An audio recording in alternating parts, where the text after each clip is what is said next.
اگر اس کا کوئی اس سے حسد کرنے والا ہے، اسے جیلس فیل کرتا ہے اور وہ خوش ہو جاتا ہے کہ دیکھو اس کو یہ تکلیف ملی نا، بڑا خوش ہو جاتا ہے، پروردگار کہتا ہے میں تمہاری نیتوں کو جانتا ہوں، تم میری مخلوق کی تکلیف پر خوش ہوئے، اس تکلیف کا رخ میں تمہاری طرف موڑ دوں گا. اللہ اکبر. اس تکلیف سے وہ اس کو پروردگار نکال دیتا ہے اور اس کا رخ دوسرے کی طرف موڑ دیتا ہے. کسی کو تکلیف میں دیکھ کے ہمیں کبھی خوش نہیں ہونا چاہیے. لٹرلی یہ خدا نیتوں کو جانتا ہے اور وہ اس کا رخ اس کی طرف موڑ دیتا ہے. اس میں دیکھیں رزق، اب کسی کی جاب چلی گئی، ہمیں اس سے دشمنی تھی، ہمیں خوش ہو گئے، اچھا ہوں اس کے اچھا دل میں ہمیں خوشی لڈو پھوٹ رہے ہیں.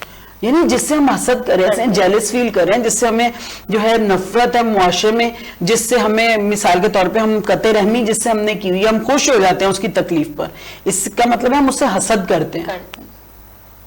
حسد کا مطلب یہی ہوتا ہے کہ یہ نعمت مجھے ملے یا نہ ملے، اس سے چھن جائے، اور جب اس کو تکلیف میں خدا ڈالتا ہے تو ہمیں خوشی ہوتی ہے. یہ اس کا مطلب ہے میں اس سے حسد کرتی ہوں، یہ علامت ہے. کہتے ہیں کہ جی یہ جب برائی آ جاتی ہے انسان کے اندر تو پھر وہ جو ہے نا انسان ساری تکلیفیں اللہ جو ہے نا وہ اس کی طرف رخ موڑ دیتا ہے. تو ہمیں اس کے لیے کیا کرنا ہے؟ رزق میں اضافے کے لیے اگر ہم چاہتے ہیں بے روزگاری ختم ہو تو ہم کسی کو تکلیف، چاہے وہ جانور ہی کیوں نہ ہو، درندہ ہو، چرند ہو، چوپائے ہوں، حشرات ہوں، جمادات ہوں، ہمیں کسی کو بھی دیکھ کے تکلیف میں دیکھ کے، ہمیں جانور کو بھی دیکھ کے تکلیف میں ہمیں خوش نہیں ہونا چاہیے کہ یہ اللہ کی مخلوق ہے. تو تاکہ باتیں نماز کے اندر جو پیج 108 پہ یہ ہمیں پڑھنا ہے انشاءاللہ یہ فجر کے، تاکہ ہماری ظاہری نعمتیں نہ سلب ہوں. ٹھیک ہے. پھر دوسرا ہے سورہ صف کی آیت نمبر 10 کے مطابق ہم اللہ سے تجارت کریں اور اللہ کے پاس اپنا بینک اکاؤنٹ کھلوا دیں، کیونکہ بے روزگاری ختم کرنی ہے نا، تو خدا سے تجارت کریں. اب خدا سے کیا ہے؟ بسم اللہ الرحمن الرحیم، یا ایھا الذین آمنوا ھل ادلکم علی تجارۃ تنجیکم من عذاب علیم. اے ایمان والو، میں کیا تمہیں ایسی تجارت، ایسا کاروبار، ایسا بزنس نہ بتاؤں جو تمہیں عذاب علیم سے بچانے والا ہو. سوچیں وہ کیسا عذاب ہوگا، جسے اکبر پروردگار کہے. کہا 4 کام تم کرو، 4 فائدے میں دوں گا. 4 فائدے کیا دوں گا؟ پچھلے سارے گناہ معاف کر دوں گا. ایسے محلات دوں گا جو ہمیشہ ہمیشہ رہیں گے، کبھی ختم نہیں ہوں گے. کوئی زلزلہ طوفان اسے ختم نہیں کر سکے گا. ایسے یہ میری ایکسپلینیشن ہے، اپنے اون ورڈز میں بتا رہی ہوں، مفہوماً سب. اور پھر کہا کہ ایسے باغات میں داخل کروں گا جس کے نیچے نہریں جاری ہیں. اور یہ انداز دیکھیے گا اللہ کا کتنا پیارا ہے. یہ آیت کا مفہوماً ترجمہ بتا رہی ہوں، 10 11 12 سورہ صف کی آیت نمبر. چوتھا فائدہ تو وہ دوں گا جو تمہیں بہت پسند ہے، اور وہ ہے اللہ کی مدد دوں گا. تو اب سوچیں بے روزگاری میں جب اللہ کی مدد شامل حال ہو جائے، اور جب گناہ رکاوٹ ہوتے ہیں جس کی وجہ سے روزی ختم ہو جاتی ہے، چاہے وہ کسی بھی قسم کی روزی ہو. بچی کا رشتہ کیا، اب وہ اچھا تھا، جواب ہو گیا. شادی کی اتنی محنت سے ڈیورس ہو گئی بیٹی، یہ بھی رزق ہے نا، ایک سکون بھی ایک رزق ہے. تو یہ سارے بے روزگاری ختم کرنے کے لیے ہم نے اللہ سے تجارت کرنی ہے. سورہ صف کی آیت نمبر 10 یہ آیت تجارت کہلاتی ہے. ٹھیک ہے. تو یہ جب کریں گے اللہ کی مدد شامل حال ہوگی. 10 11 12 ہاں، پچھلے سارے گناہ معاف ہوں گے. یا آپ بھی نیت کر لیں، نیت سے کام سٹارٹ ہو جاتا ہے. جی. تو اس کے بعد ہم، یہ اتنی میری فیوریٹ آیت ہے کہ میرا خیال ہے ساری زندگی بھی اگر پڑھے. کہتے ہیں خدا جس سے محبت کرتا ہے نا اسے اس آیت کی توفیق دیتا ہے. سوچیں آپ، جس سے خدا محبت کرتا ہے اسے اس آیت کی توفیق عطا کرتا ہے. اور جو سن رہا ہوگا انشاءاللہ خدا اس سے تو محبت کرتا ہے، یہ لازمی اس کا مطلب. کیونکہ یہ قرآن سے ہم نے دل کے تار کو جوڑ لیا نا. قرآن میں کیا نور پھیلے ہوئے ہیں، اللہ نے کیا خوشخبریاں دی ہیں، ہمیں اس پہ غور و فکر کرنا ہوتا ہے. پھر آپ دیکھیں کہ جب بے روزگاری کو ختم کرنا تو ہمیں سستی دور کرنی ہے. ہم سست بن کے بیٹھے رہے، گیم میں کھیل رہے ہیں، گیموں پہ گیم میں. ابھی پچھلے دنوں میں جب اشرا پڑھنے گئی تھی انہوں نے بولا آپا کوئی ایسا کاروبار بتائیں لیٹے لیٹے پیسے آ جائے. لیٹے لیٹے پیسے اب تو یہ ہے نا، گیم کھیلے اور پیسے آ جاتے ہیں. ہنسی بھی آتی ہے کہ یہ سست بنا دی ہے نا، یہ میڈیا نے، سوشل میڈیا نے ہمیں سست بنا دیا. بیٹھے بیٹھے ساری نعمتیں. جی جی. تو اس میں یہی ہے کہ اکاؤنٹ میں پیسے آنا شروع ہو جاتے ہیں، ماں باپ سے پیسے بھی مانگنے کی ضرورت نہیں پڑتی. تو وہ جو ہے سستی اگر کریں گے نا تو بے روزگاری آئے گی. جو انسان چست ہوتا ہے، قرآن سے اور اہل بیت سے دل کا تار جوڑتا ہے، بے روزگاری ختم ہو جاتی ہے.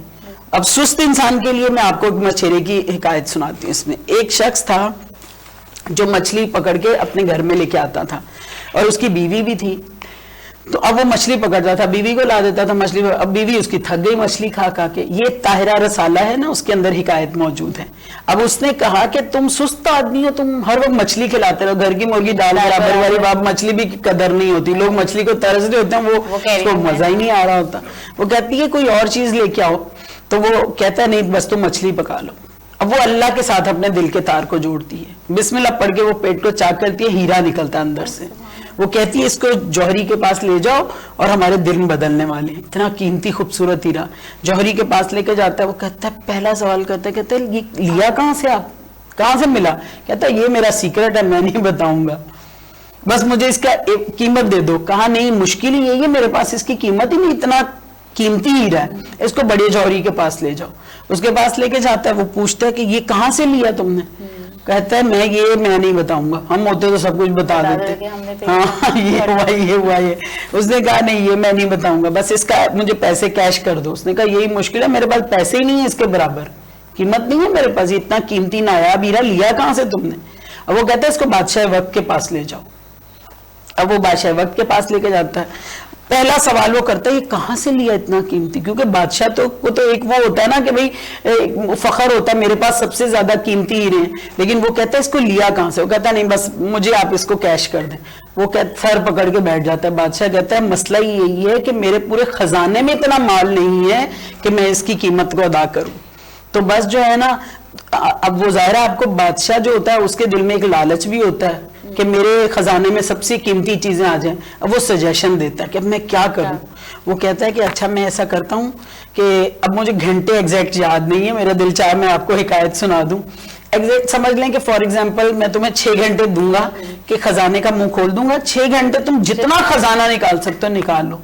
وہ کہتا ہے something is better than nothing, یعنی نہ ہونے سے تو بہت کچھ ملا, میں تو 6 گھنٹے بہت ہیں بھائی, میں نکال لوں گا بہت کچھ, تو I am ready for this. صحیح ہے. اب وہ وقت آ جاتا ہے اور جو ہے اس کو بھیج دیا جاتا ہے اس کے خزانے کے اندر. اس میں سونے اور چاندی کے اشرفیوں کے ڈھیر لگے ہوتے ہیں, ایک طرف باربیکیو کھانے لگے ہوتے ہیں, ایک طرف مخمل کا بستر لگا ہوتا ہے, اے سی چل رہا ہوتا ہے, چل ہوتا ہے. وہ دیکھتا ہے ماحول کے بادشاہ سلامت تو روز آتے ہیں یہاں پہ, اب مجھے آج موقع ملا, شانہ چوڑا کر کے گیا ہوگا, یہ ویسے لکھا نہیں ہوا, یہ میرے فیلنگ ہے سمجھ لیں. اب جب وہ گیا تو مچھلی کھا کھا کے تنگ, ٹائم شروع ہو جاتا ہے اس کا 6 گھنٹے. اب جب وہ داخل ہوتا ہے تو دیکھتا ہے ایک طرف جو خوشبوئیں چڑھتی ہیں اس کو, مچھلی کھا کھا کے تنگ آ گیا تھا, وہ بھی تنگ آیا ہوا تھا. اس نے کہا اچھا ایسا کرتا ہوں 6 گھنٹے پاور تو آ جائے, انرجی آ جائے, تھوڑے کھانا کھا لوں میں. اب وہ کھانا کھانا شروع ہو جاتا ہے, وہ گرما گرم باربیکیو اور یہ اور وہ کھاتے کھاتے ایک دم ٹائم دیکھتا ہے, اور یہ 2 گھنٹے گزر گئے, 2 گھنٹے گزر گئے. پھر دوسرے ہی لمحے کہتا ہے اچھا چلو 4 گھنٹے تو بھی باقی ہے, 4 گھنٹے تو باقی ہے ابھی, تو کوئی بات نہیں 4 گھنٹے میں ابھی بہت کچھ لوں گا. اب جب دوسری طرف رخ کرتا ہے دیکھتا ہے کہ اتنا مخملی خوبصورت یہ بادشاہ سلامت لیٹتے ہیں. اچھا دیکھو, اب اپنے آپ سے کہتا ہے دیکھو سونا نہیں ہے, صرف بیٹھ کے دیکھنا ہے کہ بادشاہ کو مزہ کتنا آتا ہے. وہ وہاں بیٹھتا ہے, ٹانگیں تھوڑی چوڑی کرتا ہے اور بس اس کو نیند آ جاتی ہے. جیسے ہی نیند آتی ہے اب وہ اٹھتے کب ہے صاحب, جب 4 گھنٹے گزر جاتے ہیں. اٹھ کے ٹائم دیکھتا ہے, او مائی گاڈ 4 گھنٹے میں سویا رہا, مجھے پتہ ہی نہیں چلا.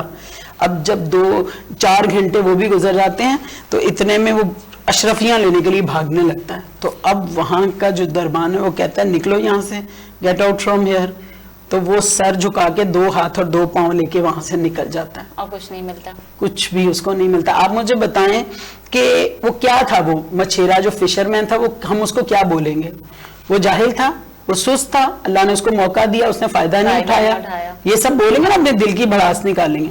اصل میں وہ مچھیرا نہیں تھا, وہ اس کی کہانی نہیں ہے, ہماری کہانی ہے. اس کے ساتھ 0 لگائیں, اللہ ہمیں 60 سال دیتا ہے, 40 سال, 20 سال, 30 سال دیتا ہے, اور پورا نور بکھیر دیتا ہے کہ بھائی تمہیں یہ نیکیاں کرنی ہیں. لیکن ہمیں کیا اچھا لگتا ہے, اس مچھیرے نے کیا کیا تھا, خدا نے اس کو اتنا موقع دیا اور اس نے ایک وقت کی اچھی نیند اور ایک وقت کا اچھا کھانا کھایا. لیکن اگر یہ محنت کر لیتا, سستی نہ کرتا, تو اس کو پوری زندگی یہ سو سکتا تھا اور پوری زندگی اچھا کھانا کھا سکتا تھا. لیکن اس نے اتنی سستی دکھائی کہ اس کی وجہ سے اس نے سارے وہ نصیب اپنے وہ خراب کر لیے. یعنی خدا نہیں کسی کے نصیب کو خراب کرتا, انسان سستی ہے جو اس کے نصیب کو خراب کر دیتی ہے, بے روزگاری لے کے آتی ہے. تو یہ سستی کی وجہ سے وہ تو اس نے ایک وقت کی نیند اور ایک اچھا کھانا, اسی طرح ہمیں بھی کیا اچھا لگتا ہے, دن بھر میں ہم ایک اچھی نیند اور کھانا کھا لیں گے تو ماشاءاللہ آج تو ہمارا دن بہت اچھا گیا. تو ہماری مثال بالکل اس مچھیرے جیسی, بس ہم سست نہ بنے تو پھر آپ دیکھیں بے روزگاری بھی ختم ہو جائے گی اور جو ہے رزق میں اضافہ بھی ہوگا. اور اس کے لیے آپ اپنے پروردگار سے کہیں, پروردگار یہ میں جو جاب کر رہا ہوں, یہ میں جو کام کر رہا ہوں, یہ مجھے اس کا عوض مل جاتا ہے, لیکن کچھ دیر میں لوگوں کی ہیلپ کروں گا فی سبیل اللہ. پروردگار تیرے پاس میرا اکاؤنٹ کھل جائے, تو وہ اکاؤنٹ میں جب رکھواتے رہیں گے, نیت کریں گے, وہ پروردگار اتنا عوض اس کو زیادہ دیتا ہے کہ اس کو پھر وَيَرْزُقْهُ مِنْ حَيْثُ لَا يَحْتَسِبُ, دیواروں سے رزق ملنے لگتا ہے. تو انشاءاللہ اگر انسان یہ نیت کرتا ہے خدا پہ بھروسہ رکھتے ہوئے, تو پروردگار کا اکاؤنٹ کبھی خالی نہیں ہوتا ہے, دنیا اور آخرت اس کی مالا مال ہو جاتی ہے پھر انشاءاللہ. ناظرین, آپ کو اس وظائف سے بہت زیادہ ہیلپ ہوئی ہوگی, مجھے بھی بہت ہوئی. اسی کے ساتھ ہم اپنے ٹائم ہمارا ختم ہوتا ہے, اس اپنے ایپیسوڈ کو ختم کرتے ہیں. انشاءاللہ نیکسٹ ایپیسوڈ میں ملیں گے. خدا حافظ. بہت شکریہ آپ کا. جزاک اللہ.